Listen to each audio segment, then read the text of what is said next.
বাঁশি বাজানোই যেন তার নেশা। সাইকেল মেকানিক রহমত আলী প্রতিদিন কাজের ফাঁকে ফাঁকে বাঁশি বাজানো নিয়েই ব্যস্ত থাকেন। মধুপুর বাজারে ছোট্ট একটা সাইকেল মেকানিক্স করেই চলে তার সংসার চালানোর পাশাপাশি বাঁশি তৈরি করতে অনেক টাকাও ব্যয় করেন। তার মনে হয় 100-র উপরে বাঁশি তৈরি করে ফেলেছেন সে নিজেই। সে বলেন, এই বাঁশি বাজানোর নেশা আমার ছোটোকাল থেকেই। বাঁশি বাজাতেই খুব ইচ্ছা ছিল তার, এমন কথাই বলেছেন।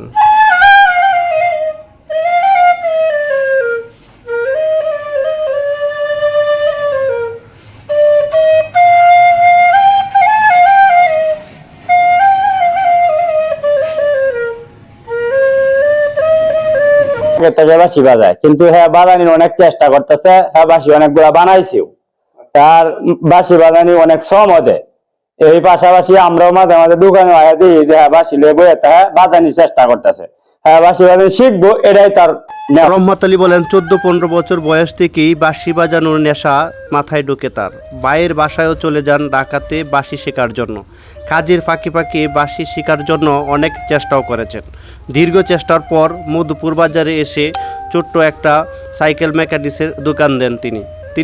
সাইকেল মেকানিক্সের পাশাপাশি গভীর রাত্র হলেই বাঁশি নিয়ে বসে পড়েন। তার বাঁশির সুরতে এলাকাবাসীও কয়েকজন এসে তার সাথে বসেই আড্ডা দেন এবং বাঁশির সুর শুনেন বলে জানান।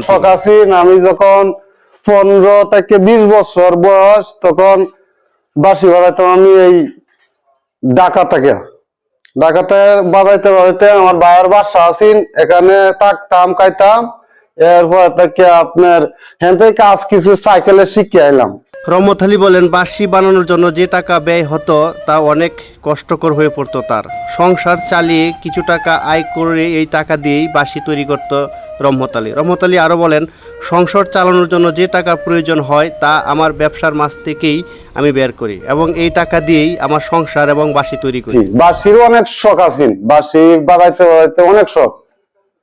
এরপরে আপনি কিরকম টাকা পয়সা নষ্ট করছেন বা আপনার বাঁশি কিনতে গিয়া কিরকম যাইতে মেলাতে পড়ছেন, আপনি একটু বলুন তো। একটা বাঁশি বানাইতে মনে করুন 3-4 দিনও লাগিয়ে পড়ে, তখন আমি তো শ্রম না দিলে বাঁশিটা ঠিক হয় না, অনেক কষ্ট পরিশ্রম হয়।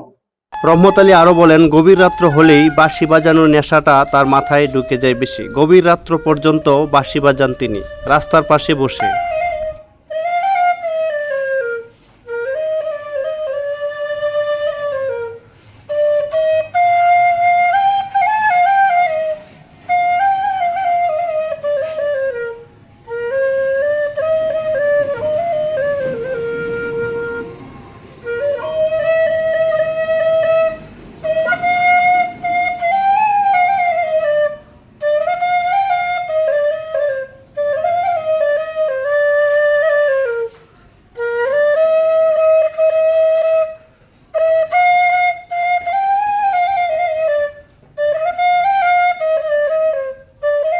আল আমিন আকন্দ, ঈশ্বরগঞ্জ, মধুপুর বাজার। ফেসবুক পেজ AR টিভি সবাই ফলো করুন, পাশাপাশি ইউটিউব চ্যানেল AR টিভি সবাই সাবস্ক্রাইব করুন। আসসালামু আলাইকুম।